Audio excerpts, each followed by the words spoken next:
Good morning, students. Welcome to your SSC class. So, today we are going to start our lesson number 11 titled Transport in Modern Times. As per the title suggests us that this lesson is related to the transport system in modern times, in today's time. Okay, कि आजकल के time में किस किस type के transport facilities हमें मिली हैं और उनकी रिक्वायरमेंट क्यों और कैसे वो हमारे काम आती है. Everything is given in this lesson. So let us start reading. Transport plays an important role in our day-to-day life. The means of transport help in the movement of raw materials to the factories and finished goods to the markets. ये important ही है transportation, because बिना transportation के हम एक जगह से दूसरी जगह ट्रेवल नहीं कर सकते. फर्स्ट थिंग तो ये है. सेकेंड थिंग कि बिना ट्रांसपोर्टेशन के, बिना ट्रक्स, ट्रॉलीज़, रेलवेज़ के ये पॉसिबल ही नहीं है कि रॉ मटेरियल को हम फैक्ट्रीज़ तक पहुंचाएं. अब रॉ मटेरियल कहाँ होता है? या तो हम उसको हमें अर्थ से मिलता है, वो हमारे लैंड से, या फिर रॉ मटेरियल मिलता है हमें फील्ड से, क्रॉप्स से. ठीक है, तो वो सारा रॉ मटेरियल कैसे पहुंचेगा फैक्ट्रीज़ में? With the help of the transportation. और जो फैक्ट्रीज़ में सामान बन गया, फिनिश्ड गुड्स, वो मार्केट में कैसे आएंगे? With the help of the transport. A well-developed transport system helps in the distribution of goods and services to the local, national and international markets. एक well-developed यानी किसी भी तरह की कोई भी ट्रांसपोर्ट की फैसिलिटी हमें ना मिले ऐसा नहीं होता. हमें हर तरह की ट्रांसपोर्टेशन मिल जाती है, चाहे छोटे व्हीकल हों, चाहे बहुत बड़े बड़े लॉरीज़ और बहुत बड़े बड़े ट्रक्स हों. ठीक है, तो क्या होता है कि एक well developed transport system goods and services को लोकल मार्केट में, दूसरी स्टेट्स में नेशनल मार्केट में, और दूसरी कंट्रीज़ में इंटरनेशनल मार्केट्स में पहुंचाने में, भेजने में हमारी हेल्प करता है. It also helps us to meet people from different parts of the world. We learn about their thoughts, ideas, languages, customs, traditions etcetera. ये एक वे है हमारी लैंग्वेज को दूसरी लैंग्वेज, हमारी कस्टम और ट्रेडिशन को, हमारे कल्चर को दूसरे कंट्रीज़ की, दूसरे स्टेट्स की कल्चर और ट्रेडिशन के साथ मिक्स एंड मैच करने का. So do you know is given transport system is an indicator of the development of a country. Natural है, जिस कंट्री में ट्रांसपोर्ट सिस्टम ही डेवलप नहीं है, लोगों को आने जाने के लिए प्रॉपर फैसिलिटी ही नहीं मिल रही है, व्हीकल्स ही नहीं मिल रहे हैं, ट्रांसपोर्टेशन नहीं है, रोड्स नहीं है, तो ऐसे कंट्री में डेवलपमेंट का भी क्या रोल, के किस टाइप की डेवलपमेंट होगी? कम डेवलपमेंट होगी. क्यों?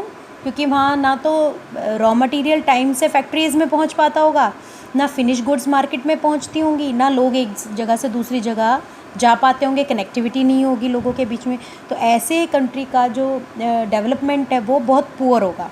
So well developed transport system indicator है, एक सिंबल है कि हमारी कंट्री की डेवलपमेंट कैसी है. That's why the means of transport are known as the life line of a country's economy.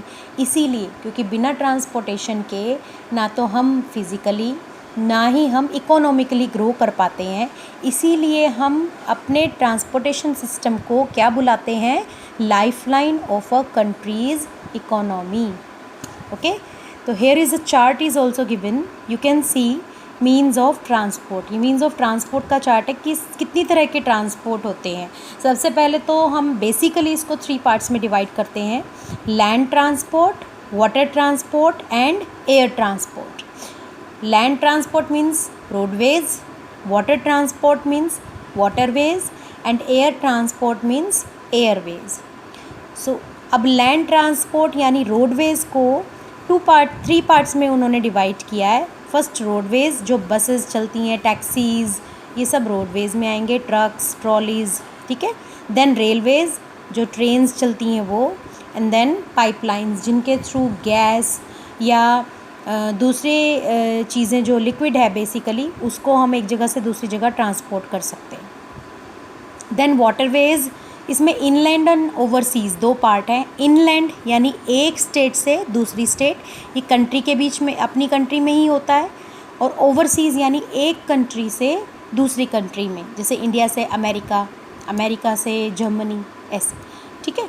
Then we have airways. Airways भी दो तरह के होते हैं, डोमेस्टिक एंड इंटरनेशनल। डोमेस्टिक माने विद इन द कंट्री, एक स्टेट से दूसरी स्टेट के लिए यूज़ होने वाला transportation, air transportation.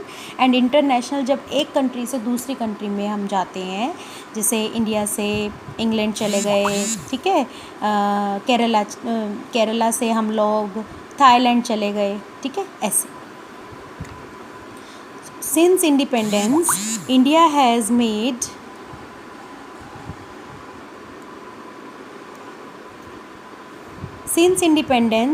has made great advancement in the transport system. Independence के बाद, इंडिपेंडेंस से पहले तो हम कैपेबल ही नहीं थे अपनी कंट्री को अपने अकॉर्डिंग डेवलप करने के, क्योंकि हमारी कंट्री उस टाइम किसके अकॉर्डिंग काम कर रही थी, जो यहाँ पर गवर्नमेंट रूल कर रही थी। कौन सी गवर्नमेंट थी? ब्रिटिश। तो इंडिपेंडेंस के बाद इंडिया ने अपने आप को डेवलप करने के लिए सबसे पहले किसको डेवलप करना ज़रूरी समझा? Transport system. The development in science and technology helped to replace the earlier steam engines with petrol and electric engines. और फिर जैसे प्रमोशन मिलने लगी ट्रांसपोर्टेशन को, गवर्नमेंट ने अच्छे रूल बनाए, फैसिलिटीज़ प्रोवाइड करी, तो धीरे धीरे क्या हुआ, टेक्नोलॉजी एडवांस हुई। और टेक्नोलॉजी एडवांस होने की वजह से जो स्टीम इंजन्स की ट्रेन्स चलती थी वो पेट्रोल और फिर बाद में इलेक्ट्रिक इंजन की ट्रेन्स में कन्वर्ट हो गई। In recent times, efforts are being made to reduce the consumption of non-renewable sources of energy like petrol and diesel. Now, अब ये क्या कह रहा है आपको कि अभी recent times में और ज़्यादा efforts कर रहे हैं लोग, हमारे टेक्नीशियंस, हमारे साइंटिस्ट, ताकि जो non renewable sources of energy हैं, non renewable sources of energy क्या हैं? कोयला, ओके, कोल। सो कोल जैसे जो नॉन रीन्यूएबल रिसोर्सेज हैं, उनका जो कंजम्पशन है उसको रिड्यूस करें, उसको कम यूज़ करें, और उसकी जगह पर पेट्रोल और डीज़ल, तो उसकी जगह पर सोलर एनर्जी, पेट्रोल डीज़ल भी नॉन रीन्यूएबल रिसोर्स हैं, ये हम बना नहीं सकते, ये जितना है उतना ही है, ख़त्म हो जाएगा, लिमिटेड है।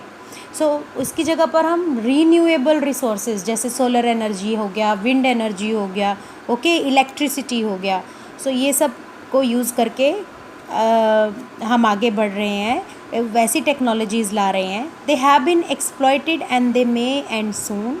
अब क्योंकि हम non renewable resources of energy ही अब तक यूज़ करते आए हैं, तो उनका यूज़ ज़्यादा होने की वजह से क्या हुआ, वो अब धीरे धीरे ख़त्म हो रहे हैं। Hence there is a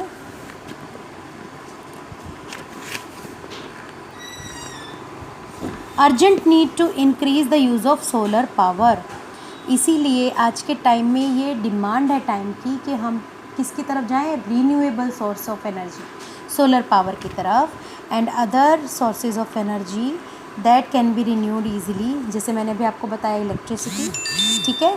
great progress has been made in improving the speed of the comfort of modern vehicles with new inventions. और he is also telling you कि अब उसकी वजह से, because scientists are also thinking on the ways of using solar energy and wind energy and electricity in making vehicles, उसको as a fuel, as a guiding force use करना चाह रहे हैं ट्रांसपोर्टेशन में।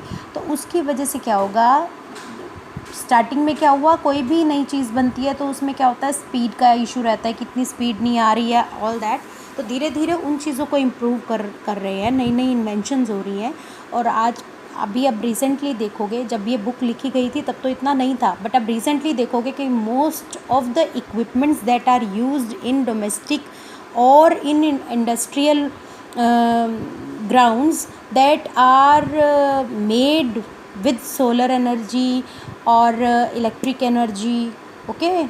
So अब आज के टाइम में काफ़ी एडवांसमेंट होगी। आप देखते हो कि सोलर सिस्टम लगते हैं घरों की छतों पर, जिससे इलेक्ट्रिसिटी को हम रिस्टोर कर सकते हैं। जैसे हमारे यहाँ इन्वर्टर्स होते हैं वो सोलर एनर्जी को रिस्टोर कर सकते हैं, स्पेशल इन्वर्टर्स।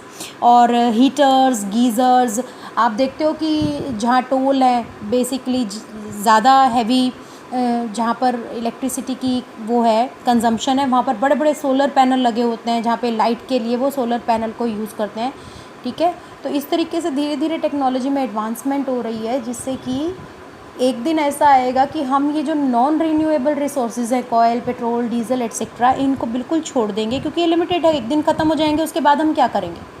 सो हम ऐसे इक्विपमेंट्स की तरफ धीरे धीरे बढ़ रहे हैं जो कभी ख़त्म नहीं होंगे, जैसे सन एनर्जी, सोलर एनर्जी। ठीक है, so that's all for today. आज इतना ही पढ़ेंगे। From tomorrow onward we will read down different parts in details, like at first we will read down land transport, roadways.